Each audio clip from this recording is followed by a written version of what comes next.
ইসলামী bank news top 10।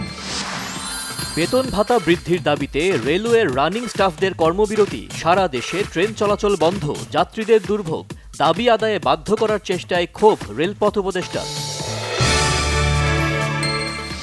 যৌক্তিক দাবি মানার পরও রেলওয়ের রানিং স্টাফদের জন্য নতুন করে আরও বরাদ্দ দেয়া আপাতত সম্ভব নয় বলেছেন অর্থ উপদেষ্টা ডক্টর সালেহ উদ্দিন আহমেদ। রেল যাত্রীদের সেবা অব্যাহত রাখতে বিভিন্ন গন্তব্যে বিআরটিসির বাস চালু, চরম ভোগান্তিতে সাধারণ যাত্রীরা। গ্রহণযোগ্য নির্বাচন করতে সব ধরনের সহযোগিতা করতে প্রস্তুত ইউরোপীয় ইউনিয়ন, জানিয়েছেন রাষ্ট্রদূত মাইকেল মিলার।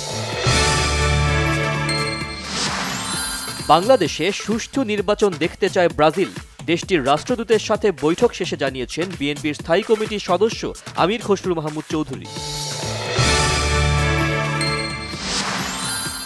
কূটনীতিতে অসামান্য অবদান রাখায় Bangladesh medal for diplomatic excellence পেয়েছেন ঢাকায় নিযুক্ত সৌদি রাষ্ট্রদূত ইসা বিন ইউসুফ আল দুহাইলান।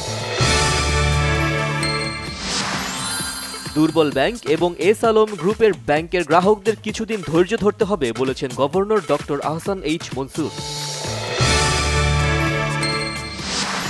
মাঘের শীত জেঁকে বসেছে দেশের বিভিন্ন জায়গায়, চুবুথুবু উত্তরাঞ্চল, দুর্ভোগে শ্রমজীবী ছিন্নমূলরা। ভারত ও যুক্তরাষ্ট্রের মধ্যে কৌশলগত অংশীদারিত্ব এগিয়ে নেয়ার প্রতিশ্রুতি প্রধানমন্ত্রী নরেন্দ্র মোদী ও প্রেসিডেন্ট ডোনাল্ড ট্রাম্পের।